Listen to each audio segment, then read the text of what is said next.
Good morning बच्चों। आज का मेरा टॉपिक है एटम्स एंड मॉलिक्यूल के अंदर आयंस। ठीक है, इससे पहले हमने और टॉपिक भी पढ़े हुए हैं। ठीक है, पहले टॉपिक स्टार्ट करते हैं आयंस। आयंस क्या होते हैं? सबसे पहले compound compose of metal and non metal contain charge species, the charge species are known as ions.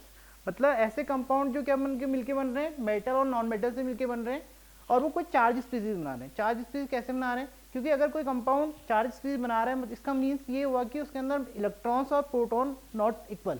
ठीक है, फॉर एग्जांपल देखते हैं हम, जैसे Na, ठीक है, Na पॉजिटिव Cl निगेटिव सुना होगा, एनी कंपाउंड है। एनी कंपाउंड में क्या हो रहा है, Na ने अपना एक इलेक्ट्रॉन लूज करके क्या बनाया, Na पॉजिटिव बनाया। ठीक है, और क्लोरीन है, क्लोरीन अपना क्या कर रहा है, एक इलेक्ट्रॉन गेन करके आपका क्या बना रहा है, Cl निगेटिव बना रहा है। ठीक है, पहले सोडियम में आपके टोटल इलेक्ट्रॉन कितने थे, 11 इलेक्ट्रॉन थे और प्रोटॉन भी 11 थे और न्यूट्रॉन भी 11 थे। लेकिन यहाँ पे देखिए आपके यहाँ पे एक इलेक्ट्रॉन इसने लूज कर दिया, मतलब नंबर ऑफ इलेक्ट्रॉन्स क्या हो गए, कम हो गए। नंबर ऑफ प्रोटॉन तो इलेक्ट्रॉन 11 ही है, बट नंबर ऑफ इलेक्ट्रॉन्स क्या हो गए, अभी यहाँ पे कम हो गए। तो जो पॉजिटिव चार्ज है उसका रेशियो बढ़ गया, तो ये क्या बन गया, Na पॉजिटिव बन गया। क्लोरीन में देखिए आपका इसका एटॉमिक नंबर होता है 17, इलेक्ट्रॉनिक कॉन्फिगरेशन 287। ठीक है, नंबर ऑफ इलेक्ट्रॉन कितने थे यहाँ पे, 17 थे, नंबर ऑफ प्रोटॉन भी 17 थे। बट जैसे इसने एक इलेक्ट्रॉन ले लिया, ठीक है, हमें पता है कि इलेक्ट्रॉन पे कैसा चार्ज होता है, नेगेटिव चार्ज होता है। इलेक्ट्रॉन में नेगेटिव चार्ज होता है, नंबर ऑफ इलेक्ट्रॉन अब यहाँ पे कितने हो गए, 18 हो गए, लेकिन नंबर ऑफ प्रोटॉन कितने हैं आपके, फिर भी 17 ही। इसलिए ये क्या बना रहा है, चार्ज स्पीसीज बना रहा है। ठीक है, हम ये समझ सकते हैं। सेकंड बोला, an ions is the charge particles can be positive, negative और पॉजिटिव चार्ज। आयंस क्या करता है, अगर कोई मान लीजिए सपोज हमने हमारा ए है, इसने क्या करा है, किसी को इलेक्ट्रॉन दे दिया। ठीक है, तो इलेक्ट्रॉन देने पे क्या है, इस पे चार्ज कैसा आ गया, पॉजिटिव चार्ज आ गया, एन ए पॉजिटिव में आ गया। 2 इलेक्ट्रॉन भी दे सकता है, कोई बी है उसने 2 इलेक्ट्रॉन किसी को दे दिए, तो उस पर चार्ज कैसा आ जाएगा, B2 पॉजिटिव आ जाएगा।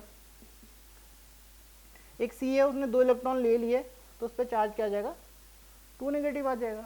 ठीक है, तो हम समझ सकते हैं कि आयंस क्या है, चार्ज पार्टिकल्स हैं एंड कैन बी नेगेटिव और पॉजिटिव चार्ज।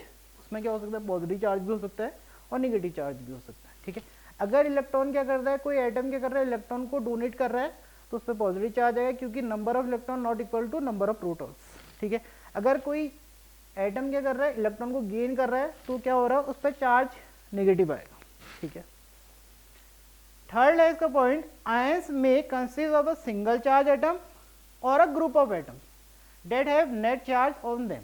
ठीक है, आयंस को ऐसे आयंस भी होते हैं जो सिंगल एटम भी होते हैं, जैसे Na है, इस पर एक ही चार्ज है। ठीक है, ions may consist of single charge atom, ion कैसे होता है, सिंगल चार्ज एटम भी हो सकता है और ग्रुप ऑफ एटम्स भी होता है that have net charge on them, जिस पर नेट चार्ज भी हो सकता है, ग्रुप ऑफ एटम भी हो सकता है। फोर्थ पॉइंट है, group of atom can carrying a charge is known as polyatomic. अगर हमें कोई ऐसा एटम मिले जिसपे क्या हो, जैसे हम हाइड्रोनियम आयन देखते हैं, H3O पॉजिटिव। ठीक है, ये क्या है, इस पे पूरे ग्रुप पे कितना चार्ज लगा है, पॉजिटिव, 1 पॉजिटिव लगा है, तो ऐसे एटम को क्या बोला जाएगा, पॉलीएटमिक आयंस बोला जाएगा। ठीक है, अमोनिया है, NH4 पॉजिटिव होता है, तो किस टाइप का एटम हो गया, पॉलीएटमिक आयंस हो गया। ठीक है, इसके बाद है आपका वैलेंसी। वैलेंसी क्या होती है, कैपेसिटी, कंबाइनिंग कैपेसिटी, पावर। ठीक है, द कंबाइनिंग पावर और capacity of an element means, इसका मतलब क्या है, कोई एटम किसी दूसरे एटम से कितनी, उसकी वैलेंसी पे डिपेंड है, वो कितनी जल्दी उससे कंबाइन करेगा। ठीक है, valency can be use to find out how the atom of element will combine with the atom. Valency किसी एटम की हमें बताएगी कि वो एटम कितने एटम इलेक्ट्रॉन को डोनेट कर सकता है, गेन करेगा, और कितनी जल्दी वो कोई दूसरा मॉलिक्यूल बनाता है। ठीक है, to form chemical combination.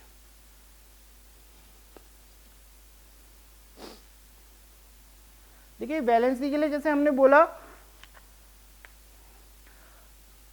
Hydrogen chloride बोला,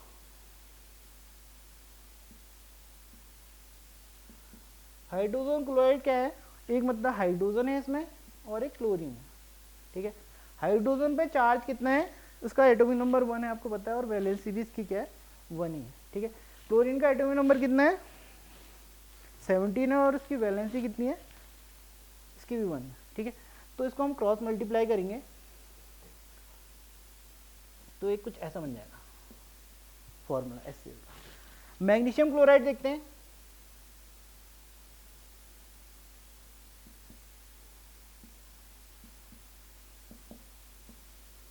तो इसका फॉर्मूला कैसे होना है, एक मैग्नीशियम है और दूसरा क्या है, क्लोरीन है, ठीक है। मैग्नीशियम पे चार्ज कितना है, 2 चार्ज है, +2 चार्ज है। चार्ज अगर हम फॉर्मूला बना रहे हैं तो उसमें हम चार्ज प्लस नेगेटिव ऐसा यूज़ नहीं करेंगे। क्लोरीन पे -1 चार्ज है, ठीक है। तो इसको क्रॉस मल्टीप्लाई कर दीजिए, ठीक है। तो क्रॉस मल्टीप्लाई, मैग्नीशियम के नीचे चार्ज कितना था, 2 था, क्लोरीन के नीचे चार्ज था 1 था, तो मैग्नीशियम क्या हो, Mg, मैग्नीशियम के ऊपर चार्ज था, फॉर्मूला क्या हो जाएगा, MgCl2, ठीक है। अगर हम बोले मैग्नीशियम हाइड्रोक्साइड बोले, ठीक है, हाइड्रोक्स मैग्नीशियम पे हमें पता है चार्ज है +1 है, +2 है, और हाइड्रोक्साइड पे क्या है, -1 है। तो इस पर चार्ज +2 है मैग्नीशियम पे, इस पर चार्ज है, तो क्या हो जाएगा, MgOH का होल ट्वाइस, ठीक है।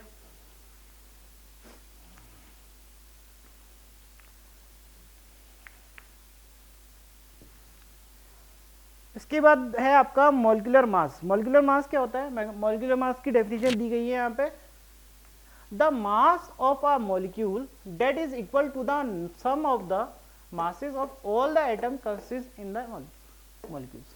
मतलब मॉलिक्यूलर मास कैसे निकालेंगे, कोई मॉलिक्यूल्स है उसके अंदर जितने भी एटम है उसका एटम में है, उसको सम करेंगे और जो मास निकलेगा वो आपका क्या है, मॉलिक्यूलर मास होगा।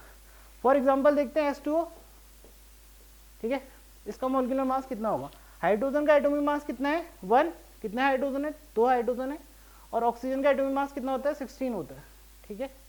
तो इसको ऐड करते हैं 18 म्यू।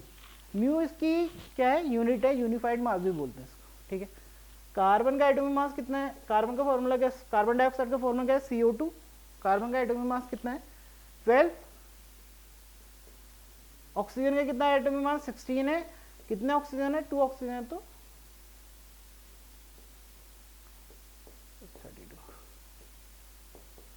44 म्यू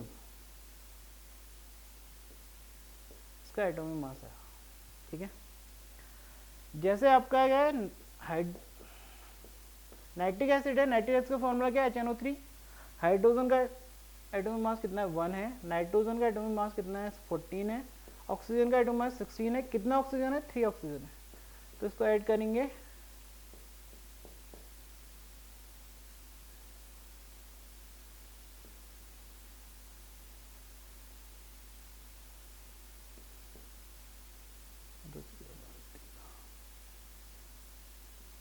$63 म्यू है, ठीक है। एक और देख लेते हैं, NH3, नाइट्रोजन का एटॉमिक मास 14 है, हाइड्रोजन का 1 है, एटॉमिक मास 3 कर देते हैं, 14 + 3 17 म्यू आ रहा अमोनिया का, ठीक है। तो मॉलिक्यूलर मास आपको क्या बता रहा है, जितने भी एटम प्रेजेंट है किसी मॉलिक्यूल के अंदर उसका एटॉमिक मास को सम करेंगे और जो भी निकलेगा वो उसका एटॉमिक मास होगा, ठीक है। फॉर्मूला यूनिट मास क्या है, फॉर्मूला यूनिट मास भी एटॉमिक मास की तरह है, बट इसमें क्या हो रहा है, हम यूज कर रहे हैं एनी कंपाउंड का फॉर्मूला यूनिट मास निकाल रहे हैं, ठीक है। Formula unit mass is the calculate the same manner as we calculate the molecular mass, ठीक है। जैसे हम मॉलिक्यूलर मास में निकालते हैं वैसे हम फॉर्मूला यूनिट मास में निकालते हैं। The only difference is that we use the word formula unit. एक ही डिफरेंस है, हम उसमें मॉलिक्यूलर मास बोलते हैं, यहाँ पे फॉर्मूला यूनिट मास बोल देते हैं, ठीक है। The only difference is that we use the word formula unit for those substance whose constant particles are ions, जिसके पार्टिकल्स क्या हैं, जैसे हम फॉर एग्जांपल देखते हैं सोडियम क्लोराइड देखते हैं। सोडियम क्लोराइड क्या है, क्रिस्टल फॉर्म में बनता है, ठीक है। ऐसे मतलब यहाँ पे एक सोडियम लगा है, यहाँ पे एक सोडियम लगा है, यहाँ पे एक सोडियम लगा है, यहाँ पे कहीं पे क्लोरीन लगा है, या हम इसे ऐसे दिखा सकते हैं क्रिस्टलाइन फॉर्म में। ये जो बड़े बड़े सर, हमें पता है एटम्स कैसे स्फेरिकल शेप के होते हैं, सोडियम के पार्टिकल्स हैं Na, ठीक है।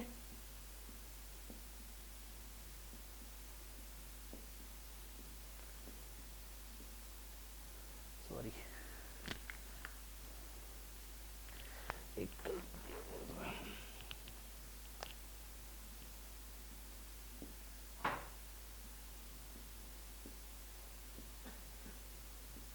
ये Cl नेगेटिव है और यहाँ पे क्या है आपका सोडियम है, ठीक है। तो क्या है, ऐसे मॉलिक्यूल्स यानी कंपाउंड जो क्रिस्टलाइन फॉर्म में है, तो उसके हम पूरे सभी एलिमेंट को नहीं ले सकते, तो उसके हम सिर्फ फॉर्मूले का यूज़ करते हैं। तो ऐसे में अगर हम इसका मास निकालेंगे तो फॉर्मूला यूनिट मास कहलाएगा।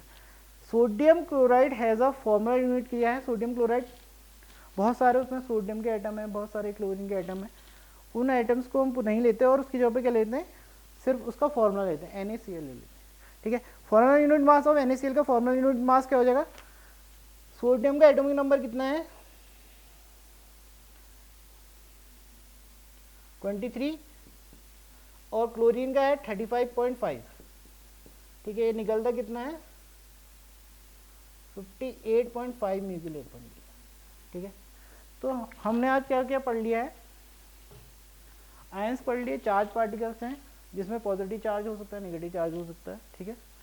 वैलेंसी पढ़ी हमने। वैलेंसी क्या था, कंबाइनिंग पावर ऑफ एटम्स की, जो भी कोई भी एटम किसी दूसरे एटम से जो उसकी कैसे जल्दी रिएक्ट करता है वो उसकी वैलेंसी पे डिपेंड करेगा, ठीक है। मॉलिक्यूलर मास क्या होता है, the sum of the molecule of that equal to sum of the masses of the all the atom consisted in the molecules. Means क्या है, कोई मॉलिक्यूल्स है उसमें जितने भी एटम है उसके टोटल एटॉमिक मास को हम ऐड करेंगे और जो निकलेगा वो क्या है, उसका मॉलिक्यूलर मास है, ठीक है। फॉर एग्जांपल मैंने तुम्हें बता दिए हैं। फॉर्मूला यूनिट मास भी मॉलिक्यूलर मास की तरह, बट इसमें क्या हो रहा है, हम आयनिक कंपाउंड का मास निकाल रहे हैं, तो उसको क्या बोल दिया, फॉर्मूला यूनिट मास बोल दिया। Thank you.